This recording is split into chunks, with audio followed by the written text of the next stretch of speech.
न गुरोरधिकं तत्त्वं न गुरोरधिकं तपः।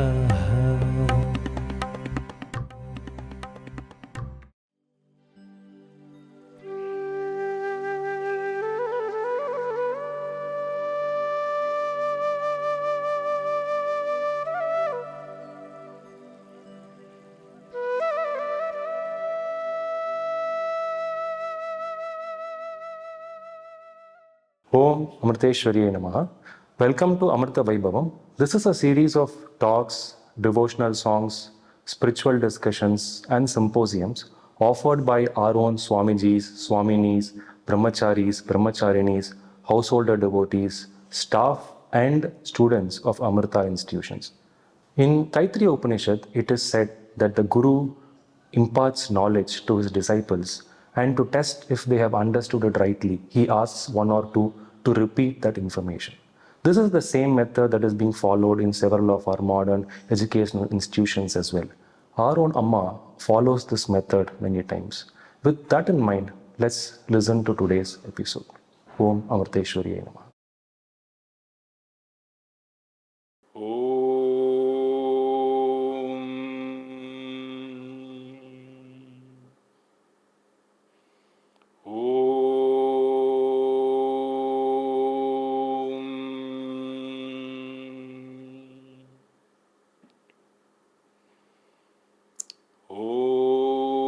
Shri Gurubhyo Namaha Hari Om Dhyayamudhavalavakunthalavatim Tejomayim Nashtikim Digdhapangavilokinim Bhagavatim Mandaspita Sri Mukim Valsalyamritavarshinim Samadhuram Sankirtanalapinim Shamangi Mudasikta Suktim Amritanandamayi Om Gum Gurubhyo Namaha, Om Amritageetananda Namaha, Om Gam Ganapate Namaha, Om Ha Saraswati Namaha, Om.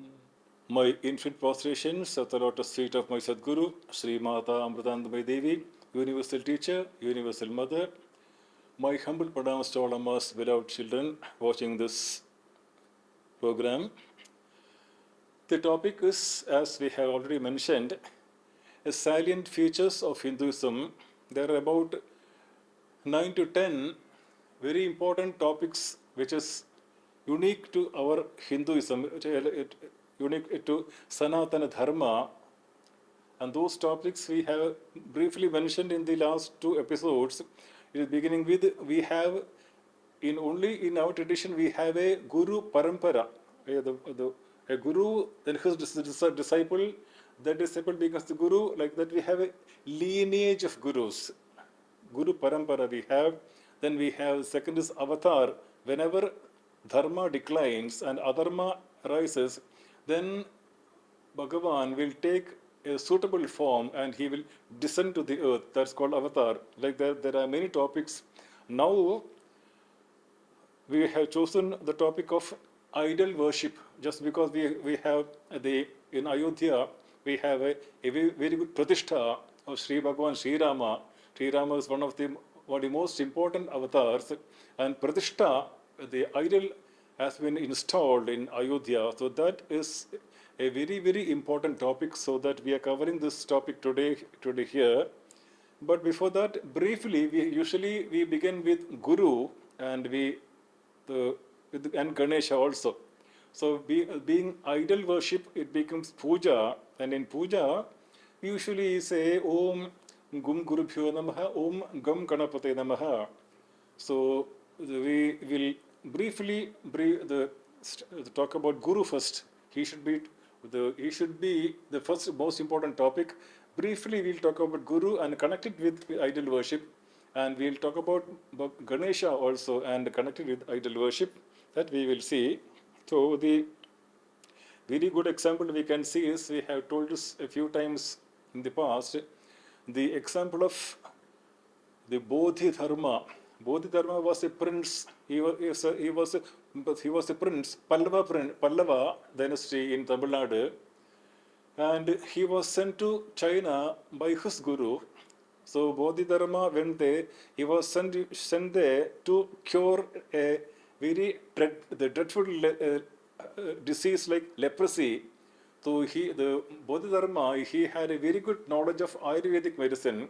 So with this herbal medicine, he called the other physicians in China, and within 2 or 3 years, he was able to control that disease, and that was the first reason he went there.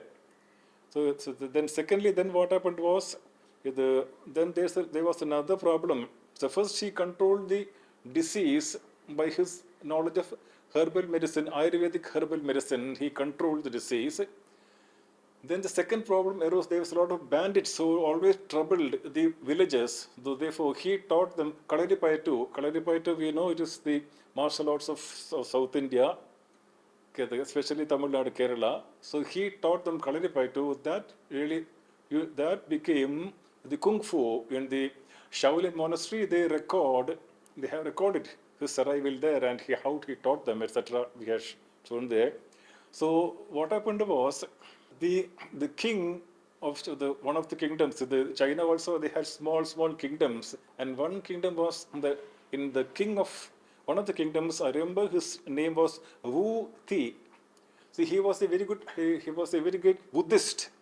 He was practicing Buddhism, and he heard that a great spiritual master from India is coming to China.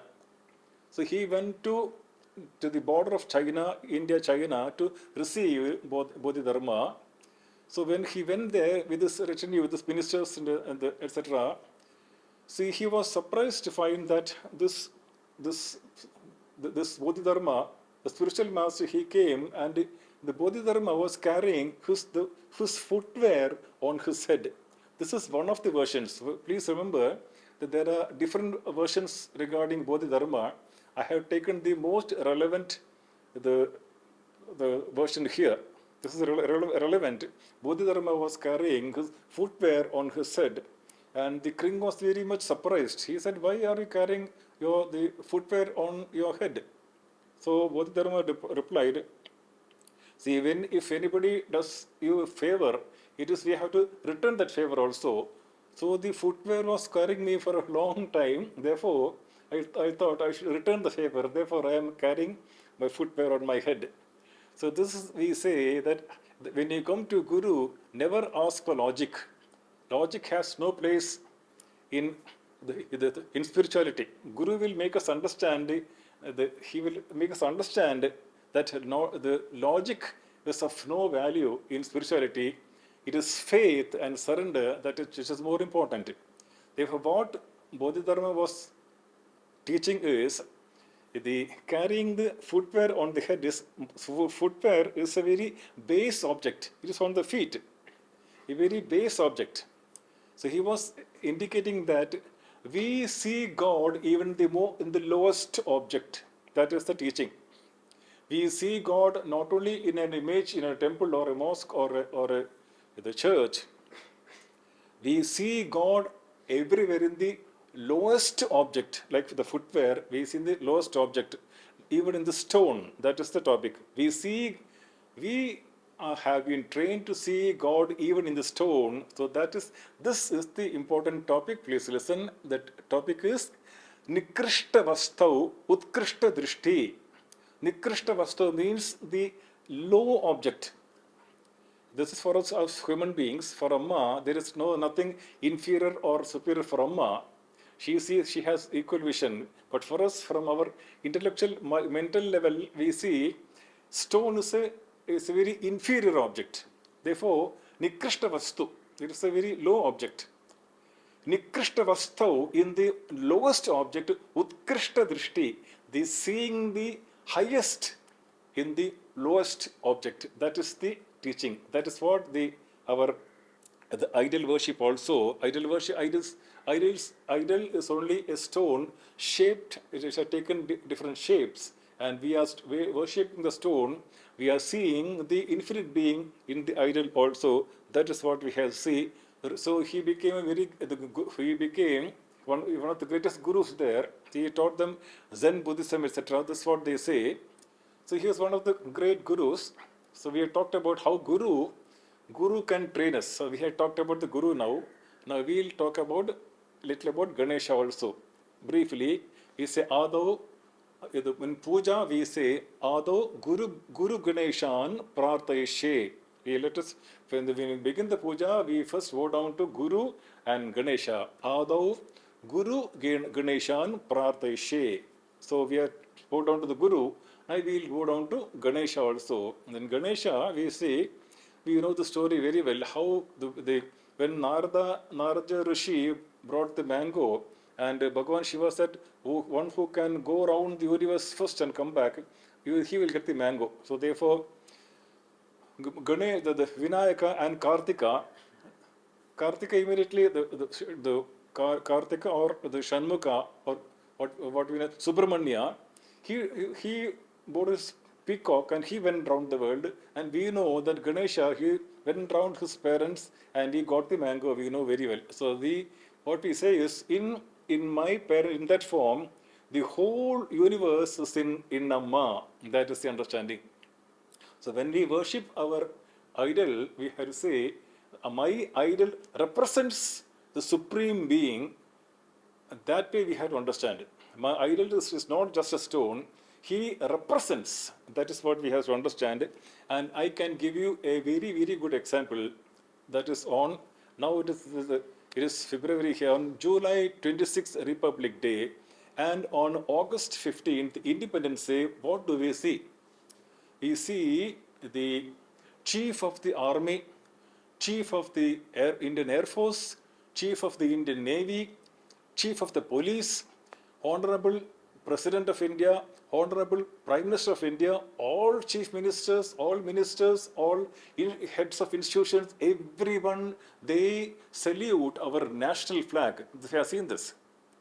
So for us Indians, our national flag is not just a piece of cloth. It is a very, very sacred piece of cloth which represents with a lot of divine values, divine qualities. That is what it is only a piece of cloth. But for us Indians, our Indian national flag is not just a piece of cloth. It is something which is very, very, very sacred and divine and valuable. So you can see the orange color. The orange color, it represents. You can see this orange. It represents knowledge, sacrifice. You see the patriots during the independence struggle. How many patriots they have sacrificed their families, their happiness for the sake of independence. That life of sacrifice that is the orange or the saffron color. And white color, it represents purity, honesty. You can see white is a color which can accept all colors. You see, when we paint, we use a white background. Is it not? If it's a blue background, if you paint a red on a blue, it won't look nice. Therefore, white color is the color which accepts all colors. So in the same way, we have a pure mind where honesty and purity, we accept everyone, because they're all being, all human, not only all human beings, but all beings of the universe. They are manifestations, the different forms of the Supreme Being, and therefore we accept everybody. That is the difference of white color, honesty, purity, and acceptance. Then fraternity, brotherhood, is green color, and therefore these are the great qualities. Therefore, year after year, we salute the national flag. But if we don't remember these great qualities, and if we don't develop these qualities in us, then our saluting to the national flag has no meaning. That also becomes superstition. If saluting the national flag and if we don't change, if we don't accept those qualities and we change, then only we are truly respecting our national flag. In the same way, now we understand how a piece of cloth is worshipped by all great men, or by every Indian on Republic Day and Independence Day. In the same way, A stone is, stones are also, we worship stones, which stones also, so stone, Gadapati or Sri Rama or Sri Krishna, Devi, they all represent divine values, divine qualities. Therefore, idol worship is not superstition, it is very, very scientific, and it can show slowly transform us into the divine person, and that is what we have to understand. Or you can say, we have smarakas in Kerala, from Trivandrum up to the Kasaragod. You can see smarakas, we call them memorials. So this person's memorial. So you can see Subhash Chandra Bose memorial, or this person's memorial, that person's memorial. So memorial, we are remembering that person. It is not just on his birthday or on his day of sacrifice. We gather there and we light the lamp and we talk a lot of things about him and we go away. That's all we do. But what's the memorial? A memorial is when we remember that great person, what that great person has done. He is a source of inspiration for us. He through his selfless life of service and sacrifice, he has inspired us. So we remember his noble life of sacrifice and service, and then let us try to become like him. That is the purpose of a memorial. Therefore, we say temple also is a memorial. We remember Bhagavan Rama, we remember Bhagavan Krishna, and we always think of them, and we also develop those divine qualities, and that is what we call as that is what we call as the memorial. And now, in our title, you may have seen the idol worship dash research. So you may be wondering, why this research? Now we hear, I think within 1 or 2 days, our college brahmacharis and other the devotees in their college, they told me that Amma has instructed the institutions, all institutions, to conduct research for 1 or 2 days. That is a very good idea, a very noble idea which Amma has given them. Research, in our research, we see that great scientists, like for example, one example I can see, for hypertension, the high blood pressure. Now the doctors, selflessly, they have done a lot of research.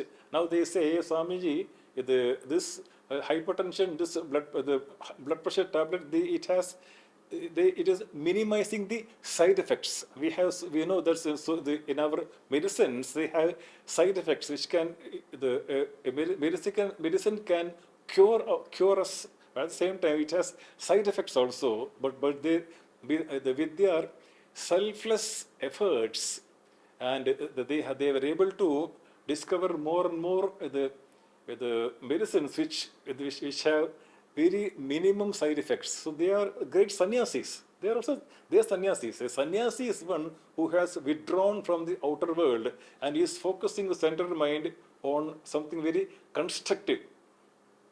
He has completely withdrawn from the outer world. He's completely dedicated his mind in research. He wants to discover something which we can benefit human beings. That is what, not only human beings, for the animals also, for the entire environment also, we have done that. And we can see Amma's team, Amma's team is one of the best in the world. They have discovered how to predict landslides. So when they have machines which can they receive vibration, that this place is dangerous, and therefore we have seen for example, Manisha madam, she is coming to Amma and she tells Amma, Amma, we have detectives in the place, can we inform? Amma says, yes, they inform them. Though they inform them. This place is going to have landslide. Therefore, all the houses were vacated. The people in that village, they're all vacated, and when the landslide happened, there was no loss of human life. So therefore, see how such a wonderful thing Amma and her team, they are doing. The research, and especially some instruments which are the medical instrument is very costly for the common man. Amma told our medical team also, you do research and find out whether this instrument can be bought by the human man, by the common man. A very costly instrument, the common man cannot afford to buy. Therefore, Amma says you do research and try to make it within this instrument should be within the reach of the common man. That is the very, very great thing Amma is doing. So the research. So we also are doing research. So in the science and technology, they do research in the outer world. They look around them and they say, what is this world? And they try to improve the outer world. They think that we can get more happiness by improving the outer world. That is their aim. Whereas the spiritual masters, the gurus, they try to see the inner world of the human being. They focus the inner world of human beings and they try to see what exactly is the man, and they try to improve the man. Then only they can be happiness. For example, there is on the table there are a lot of delicious food, but this person is suffering from diarrhea, loose motion. He cannot eat. And therefore, improving the world alone cannot make a person happy. He has to improve himself also. Only then he can have a proper relation with the world outside. This is what Amma is doing in her research. And therefore, our research is we go within ourselves. So they say I remember one of our acharyas. We have a bhajan which sometimes our Swamiji sings. Prabho Ganapate Paripuran Varvarulvaye Prabho Ganapate. In that the one verse says, Tedi Tedi Engumodum Gindrar Unnai Tedi Kandu Kollame. You say, Tedi Tedi Engumodi Gindrar Unnai Tedi Kandolame. I will search everywhere for you and I will finally find you. So they say, Tedi Tedi Engum Bodugundrar Unnai, you. Unnai Tedi Kandukolame. I will search everywhere and finally I will find you. But one of our acharyas, they gave a more beautiful meaning, better meaning. The acharya said, Tedi Tedi Engum Bodugundrar Ullai Tedi Kandukolame. So it becomes Tedi Tedi Engum Bodugundrar Ullai Tedi Kandu Kollame. So I have been searching everywhere, but I could not find you. But my guru said that you are within. Therefore, Ullai Tedi Kandu Kollame. I will search for you within. I will search for you within me and I will discover you within me. That is called research. I was searching for you outside. I could not find you. Therefore, my guru said, search for him inside. And therefore, that is our research. Search again. That's what we have to understand. Therefore, they say in the 15th chapter we chant every day, we have to search for God also. Tadahpadam tat parimargatavyam yasun gadanan nadivartanti bhuyaha. So they say, Tadahpadam tat parimargatavyam. That Tatapadam, that Padam, that supreme state has to be inquired. Parimargatavyam, it has to be searched. Yasmin gata nanivarti bhuyaha. That state we have to inquire into that Tatpadam, that God, reaching where there is no return. We become completely free from the cycle of birth and death. So we have to Tadahpadam tat parimargatavyam. We have to search for that supreme state. So when we are searching for that supreme state, we have to remember that we have our sense organs are very, very limited. Our eyes, our ears, nose, taste, etc. They have very limited capacity. They cannot. These instruments we cannot have an exact idea what is the world I see around me. My instruments can never reveal to me what is the exact nature of the outside world. Therefore, I pray to God, O God, the Bhadram Karne Vishunayama Devaha, Bhadram Pashimakshi Yajatraha, Sthirairange Istustavagam Satunubihi. O God, make make my sense organs strong and capable of knowing the world as it is. So that's the meaning. So our attitude when I'm at the tatappadam tatparimargatavyam, when I'm searching for the truth outside, when I'm searching, what should be my attitude? My instruments alone cannot take me to that supreme being. Therefore, we say Tameva chadyam purusham prabhadhye yatah pravritti prasva purani. They say Tameva chadyam sharanam prabhadhye. Tameva chadyam purusham prabhadhye. That attitude is I completely surrender to that supreme being, and that I surrender myself to that supreme being. With that attitude, I should have I should conduct the inquiry. I should conduct the research, the inquiry into the supreme being. See now, we will see in Bhagavad Gita chapter 12 we will take today. So that is the Bhakti Yoga. In Bhakti Yoga, with the Sri Krishna, the Arjuna, we also have the doubt. Arjuna asks the Sri Krishna Bhagavan, which is better, the worship of God with form or worship of God without form? So that is the essence of the Bhagavad Gita Bhakti Yoga chapter 12. How Bhagavan reveals that his true nature, but that is his true nature. It is difficult to directly inquire into his real nature. Therefore, very scientifically he prescribes one by one. He prescribes different levels of sadhana. That is the most important thing. He prescribes with the different levels of sadhana from where slowly we can step by step we can ascend, and we will know the actual Bhagavan. The actual Bhagavan is the infinite being, supreme being, is infinite, all-pervading supreme being with the nature of pure consciousness. Satchitananda, that is his nature. So the Amrita Yodhar, Dr.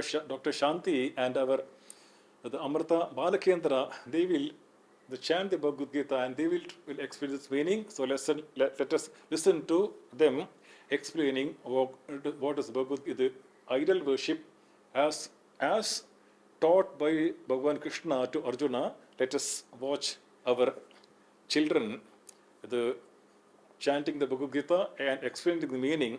What is real idol worship as taught by Bhagavan Krishna to Arjuna? Om Amriteshwari Namaha. Om Amriteshwari Namaha. As Swamiji mentioned, today we will be discussing the topic idol worship as preached by Lord Krishna to Arjuna in the 12th chapter of Bhagavad Gita. The 12th chapter of Bhagavad Gita, named the Bhakti Yoga, begins with a question asked by Arjuna to Krishna. Arjuna asks the Lord what the superior form of worship is, the worship of the form of the Lord or that of the formless. The first 5 shlokas describe the Lord's reply to this question.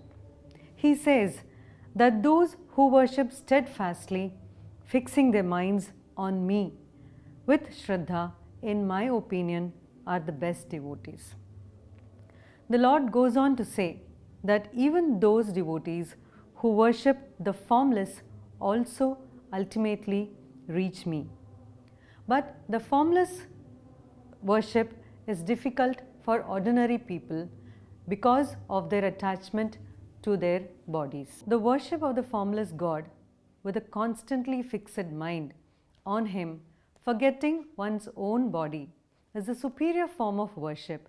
It is challenging for ordinary people. That is why for such devotees, worshipping my form is the best way. Now, let's see a dramatic depiction of Lord Krishna's clarifying Arjuna's doubts. अथ द्वादशोऽध्यायः भक्तियोगः अर्जुन उवाच एवं सततयुक्ता ये भक्तास्त्वां पर्युपासते ये चाप्यक्षरमव्यक्तं तेषां के योगवित्तमाः श्रीभगवानुवाच मय्यावेश्य मनो ये मां नित्ययुक्ता उपासते श्रद्धया परयोपेतास्ते मे युक्ततमा मताः ये त्वक्षरमनिर्देश्यम् अव्यक्तं पर्युपासते सर्वत्र गमचिन्त्यं च कूटस्थमजलं ध्रुवं सन्नियम्येन्द्रियग्रामं सर्वत्र समबुद्धयः ते प्राप्नुवन्ति मामेव सर्वभूतहिते रताः क्लेशोऽधिगतरस्तेषामव्यक्तासक्तचेतसा अव्यक्ता हि गतिर्दुःखं देहवद्भिरवाप्यते ये तु सर्वाणि कर्माणि मयि सन्न्यस्य मत्पराः अनन्येनैव योगेन मां ध्यायन्त उपासते. Arjuna said, those devotees who are exclusively and constantly devoted to you, and those who worship the unmanifested Brahman, which of them are the best knowers of yoga? Bhagavan said, I consider them to be best yogis who, fixing their mind on me, worship me, ever steadfast, and are endowed with supreme Shraddha. But those also who worship the imperishable, the indefinable, the unmanifested, the omnipresent, the unthinkable, the unchangeable, the immovable, the eternal, having controlled all their senses, even-minded all, and engaged in the welfare of all beings, verily they reach only me. Of course, the striving is greater for those whose minds are set on the unmanifested, for the goal of the unmanifested is very hard for the embodied to reach. But those who, depending exclusively on me and surrendering all actions to me, regarding me as the supreme goal, meditating on me with single-minded devotion, and whose mind is set on me, verily I become before long, O Arjuna, the deliverer from the ocean of the mortal samsara. Bhagavan says that he is all-pervading. The whole universe is nothing but the Lord himself. But it is tough for an ordinary person to see him in his entirety. So, out of compassion, the Lord takes a step down and advises his devotees an easier method of worship, that is, the worship of his cosmic form. Bhagwan exists in his cosmic form in the universe. Amma also conveys this in one of her bhajans. Neelavanam tava shirshamenodiya bhumitricchevadiyennam amme bhumitricchevadiyennam സർവാന്തരീക്ഷവും നിന്നുടലെന്നോർത്ത് സർവാന്തരീക്ഷവും നിന്നുടലെന്നോർത്ത് വന്നിപ്പു ഞാൻ പരാശക്തി അമ്മേ വന്നിപ്പു ഞാൻ പരാശക്തി. The same thing is mentioned in the Purusha Sukta also.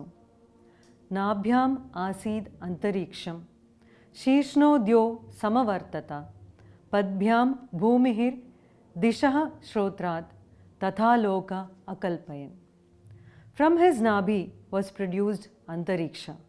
The Dyuloka or the heaven came into existence from his head. The Bhumi evolved out of his feet and Dik from his ears. But due to the vastness of the universe and the limitations of the human mind, it is difficult for an ordinary person to perceive this cosmic form of the Lord. So, the next shloka, Bhagwan gives another easier method, that is, the worship of a single form of the Lord. In this way, the devotees will have the privilege to pray to their Ishtadevata's form. As Amma's children, it is easier for us to keep our focus on Amma's form. But there might still be some people for whom this is difficult. For such people, the Lord advises Karma Yoga, that is, to perform actions thinking of Him. Amma often narrates the story of the gopis of Vrindavan who practiced Karma Yoga. They did all their work constantly thinking of the Lord. They named all the spices in their kitchen as Mukunda, Madhava, Murare, and every time they used these spices, they would chant his mantra and remember him. When they did the laundry, they would imagine the clothes to be those of Krishna's. When they drew water from the well, they visualized bathing little Krishna. In this way, they constantly remembered Krishna in all their actions. But in today's world, given the amount of distractions around, it is very difficult to practice this. So, Bhagwan asks his devotees to offer all their karmas to him as puja. He also asks them to offer the results of their karma to him. In this way, all the karma done by such devotees becomes a sadhana. This elaborates the scientific temper of idol worship as explained by Swamiji in the introduction. With this understanding, let us contemplate the topic of idol worship for a week and continue the discussion in the next episode.